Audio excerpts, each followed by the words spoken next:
Stretch out the dreams from my mind. Granny's got the scoop, let's unwind. Birds are chirping, singing their tune. Mystery of the day coming soon. Cup of tea and a buttered scone. Start the day, we're never alone. Good morning, rise and shine. Granny's here with stories so fine. Good morning, off we go. To greet the world with a happy glow.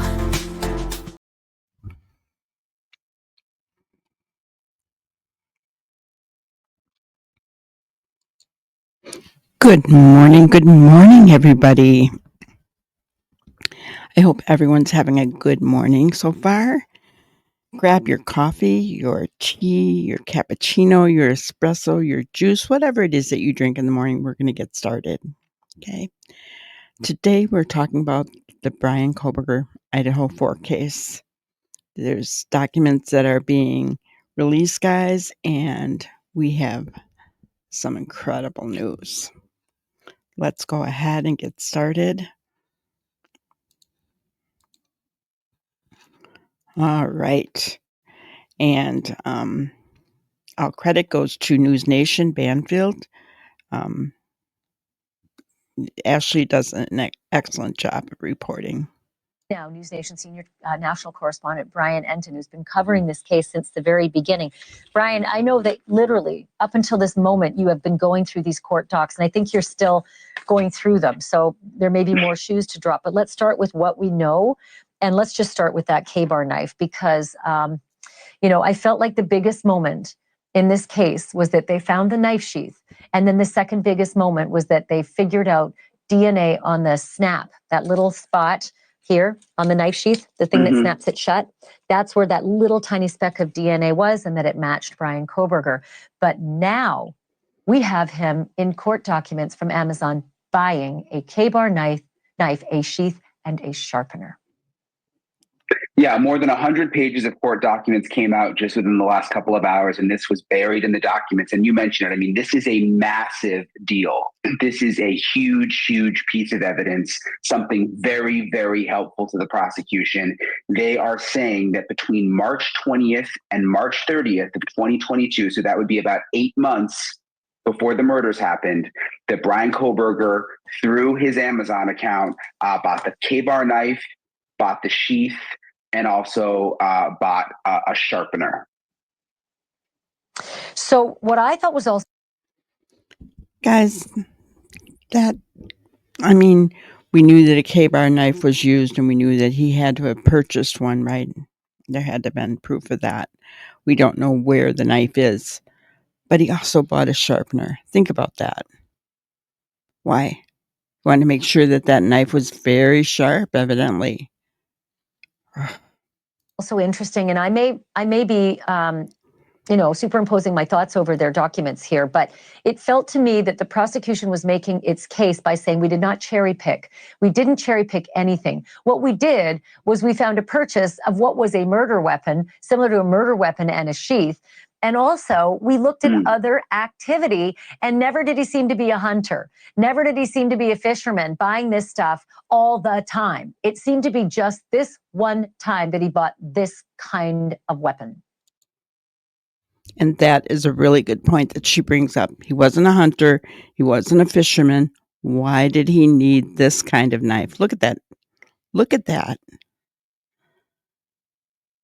That is not obviously the original knife that he used, but that is a K-bar knife with the sheath, right?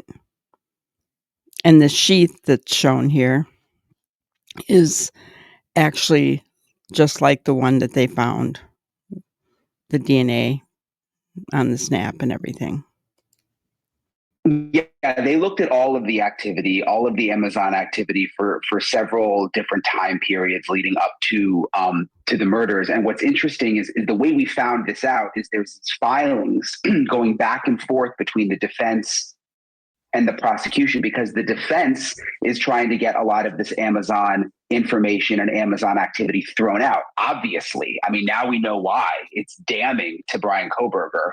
So they've been saying, hey, the state is cherry picking. Some of this stuff shouldn't be included. And in those filings back and forth, that's where this massive tidbit was, right? Buried in the documents that Bryan Kohberger had bought the knife sheath on Amazon. Sure will be interested to find out what his answers are to where is that knife that you proudly bought. It wasn't in any of, well, we don't know, but I didn't see it on a manifest of any of the search warrants at his apartment or in Pennsylvania. I didn't see a K-bar knife, a knife sharpener, or a knife sheath in anything that they were able to seize from all the places that they searched of his. So it would be interesting if this had nothing to do with anything, then where's your precious K-bar knife that you spent all that money on, on Amazon back in March? And he, better have a pretty good answer for that. Let me jump to that selfie. It just sent chills down my spine to see him showered up. I agree with her. The selfie that she's talking about is chilling. It is horrific, in my opinion. When you look at his skin, when you look at his smirk, when you look at the thumbs up, everything about that. Let's listen. Up and giving the thumbs up and being super proud, looking freshly washed right in front of the shower. And this was exactly at. And guys, look at how white and pasty he looks, right? How much adrenaline, how much did his body go through taking the lives of 4 young college students with a knife? Guys, that takes a lot of strength, a lot of endurance. He looks pale and pasty. Shower curtain is gone. Thumbs up, happy with what he did. And this picture is meant to be used to show his bushy eyebrows, right? Got it. There are many other pictures with his bushy eyebrows. I mean, but this guy, this was within hours. It's 10:30 in the morning, I guess. And the red rums took place at 4, somewhere in there, a.m. So like within 6 hours, guys, showered up. I don't know. You tell me in the comments if you think that this picture is freaky. And who takes selfies in the bathroom with a smile and a thumbs up?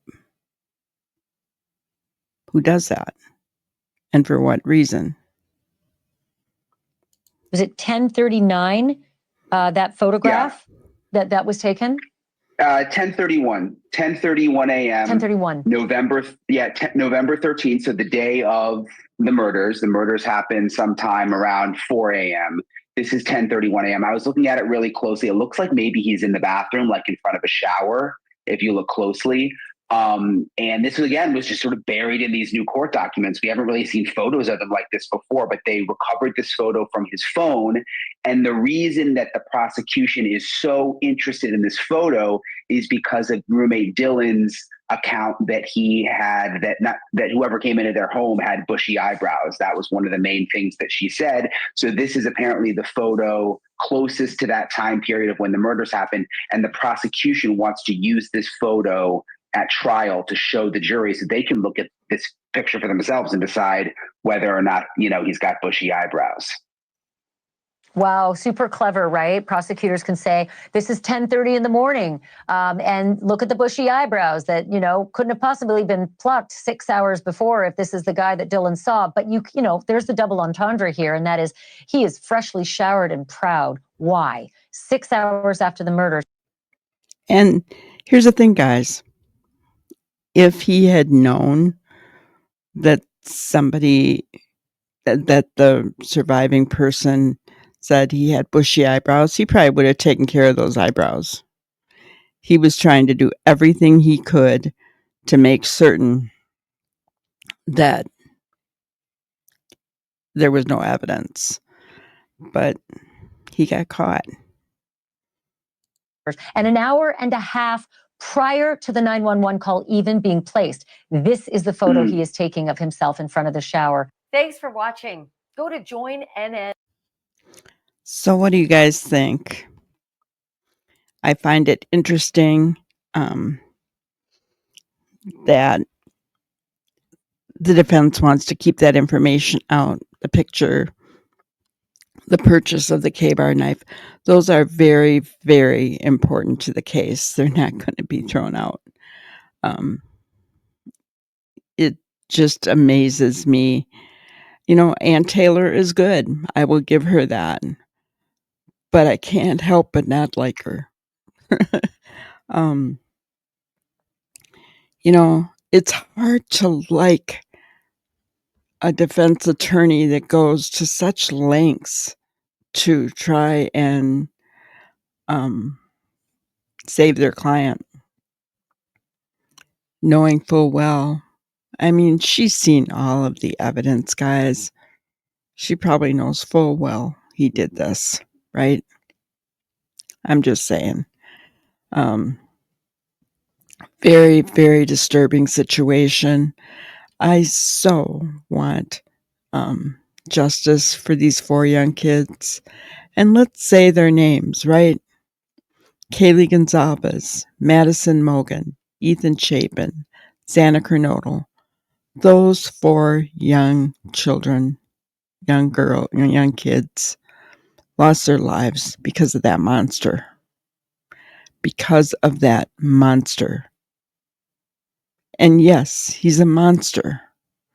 Why do I say that? All you have to do is look at that photo that they showed to know that he's a monster. You can see it in his face and in his eyes. And I know he's innocent until proven guilty in a court of law. Look what they have on him, people. They have DNA on the knife sheath. They have records, his Amazon account, purchasing the K-bar knife. He's not a hunter. He's not a fisherman. There would be no reason for him to have that knife. None whatsoever. Just, they have his car in the area. Too many coincidences, guys, for him not to be guilty, in my opinion. But I encourage you to share, to like, to subscribe, hit the notification bell so that you are notified when we go live, which is mostly every night around 5 p.m. Central Time. And please share your comments below. All I ask, I don't mind when people disagree with me. All I ask is that you remain polite. I will always be polite with you. I would expect the same. Okay? Be kind.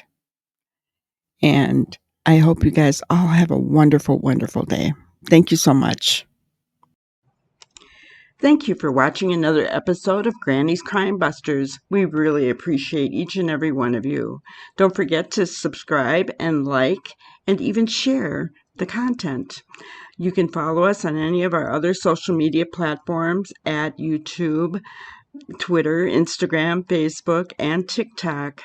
We really appreciate you guys, and you can also email us at grannyscrimebusters@gmail.com. Thank you so much, and we will see you on the next one. Thanks, guys.